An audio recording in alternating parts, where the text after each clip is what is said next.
And for me, also, two politicians of the Frankfurt School talked about nature, and they were talking about, in the dialectics of the environment, man's confrontation with nature alienates him from his own nature. They were saying, Adorno and Horkheimer, writing in the 1940s, was saying, the struggle to control external nature results in the struggle turning inwards to the species itself. And Syed Hussain Nasr, the professor at Washington State University, said, there is near total disequilibrium between modern man and nature, as attested by nearly every expression of modern civilization, which seeks to offer a challenge to nature rather than cooperate with it. So this posed me with a question. Are we part of nature? Are we not nature or not nature? Are we object or subject? When we see something out there, don't we see ourselves? There's a fundamental struggle that we have to embark on, because at this moment in time, the whole development process looks at nature as an exploitable resource. But we are part of it. We are part of the atoms and molecules that compose nature. We are not separate. You see, and again, the next one, please. Again, secular thinkers have sort of informed my own faith as well. Richard Tarn is writing in a book called Passion of the Western Mind, and he was talking about the Enlightenment. And he said a profound sentence. He says, there has been a psychological shift in allegiance from the divine to the human. And he was talking about the Enlightenment and the Cartesian Revolution. You see, so we then gave up the divine. We became controllers and controllers of the world. We took on this. But this is in direct contradiction to what I would say an Islamic approach. We say, the first passage in the Quran, the first verse talks about Alhamdulillahi Rabbil Alameen. We talk about praise be to Allah, the Lord of the worlds. So what the Cartesian dichotomy posed to me was, is the Lord out there or am I the Lord? But the Descartes was telling me, yes, you are Lord. You can go out and exploit and do what you want. He wasn't thinking about consequences. You see, so this is an issue that I have to, having grown up, one foot in the secular camp, another foot in the Islamic camp, also to resolve this in myself, you see, and think about the whole aspect of the kind of civilization that we are part of in terms of the kind of living that we have designed for ourselves, which is exploiting the natural resources, which is objectifying nature, which we are intrinsically a part of. That's the first issue. And in Islam, there's another thing, as far as environmental issues are concerned, and it is about money and how money is created. As people know, Islam prohibits usury, the whole aspect which is called riba. It says in the Quran, it's like prostrating to the devil. Do not indulge in it. And again, I quote a secular economist, John Kenneth Galbraith, a very popular post-war economist, who said, the process by which banks create money is so simple that the mind is repelled. This is J.K. Galbraith talking in the post-war years, 1960s and 70s, and he wrote this in the Equity Society. He's also a man with a sense of humor, and I felt obliged to put this in there. He says, under capitalism, man exploits man. Under communism, it's just the opposite. It's a very interesting quote. But there we are. That is where I'm coming from, because there is a problem here that we need to resolve. This kind of paradigm, which has in fact separated us, destroyed the nexus that we had with the divine.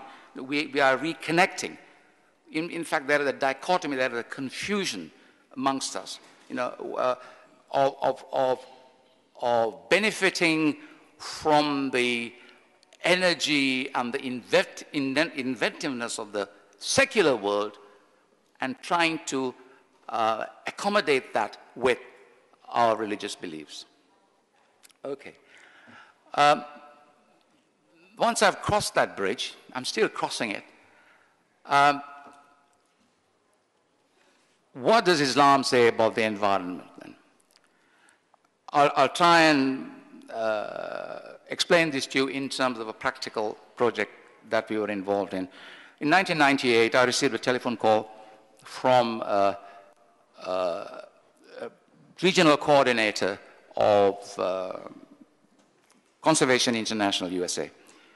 He said, Fazlun, we have a problem in that the fishermen in Zanzibar are dynamiting the coral reefs. Can you do anything? We've tried the secular approach for 3-4 years, but nothing's happening.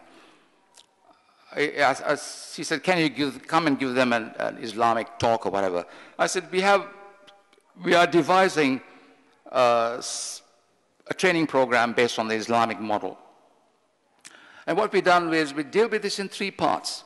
First, the ethical basis of how Islam, the Quran and the scriptures look at creation, the environment, and how that can be translated into positive action, and how also a degree of accountability could be used. So we've devised a method of, if you like, adult learning which is quick and can be effective and can be immediate. Instead of having to go to seminaries and learn that, because there are working people who need to change very quickly. So our device is under 4 headings, which is Tawheed, which we call the unity principle, which is based on verses of Quran affirming the unity of the universe, unity of the Creator. And there are verses like, in the Arabic, كَانَ اللَّهُ بِكُلِّ شَيْءٍ مُحِيطًا. Allah, the Creator encompasses His creation. Creation is one, and everything is connected, and it's one. There's another verse which talks about God created the heaven and the earth, which is a greater matter than the creation of the human. Another profound verse has to jolt the Muslims into a reality that we are not the most important thing in this world. There are other things without which we cannot do without. You see, so that sort of places us in creation. We're saying, yes, we have intelligence, but we are not the most important thing. The other is what you call the fitra, the nature principle or the principle of primordiality. That whatever we do, we are not far away from the primordial nature of our beings. We may be sophisticated in our language, but we are still very close to the earth. And that's the verse in the Quran which says, Allah, God, originated you within His original creation. And there is no changing that. And that verse concludes by saying, but you do not understand. But so we need to understand that we were originated in the bosom of God's creation, and that we are very much part of it. And no matter how we try, that we're not going to change it. That all the problems we experience today are the kind of tendency to resolve itself, tendency to what I call mizan, which is the next principle, which is the balance principle. Because everything tends to the middle. In the end, these tensions always bring things to the middle. And the 4th one is the idea of khalifa, idea of stewardship. And this, I would add, is common to all 3 of the Abrahamic faiths. So then we move into what we did. Putting this across, these messages across to the Zanzibari fishermen took about 48 hours. In that period, they stopped dynamiting the coral reefs. What the secular NGOs failed to do in 4 years, we did in 24 hours. Why? Because they took on the responsibility of stewardship. They say, God created us and He has given us a responsibility to look after the earth, therefore we have to do that. If not for ourselves, for the sake of our children, because if we continue to dynamite the coral reefs, our children will not have any fish to eat.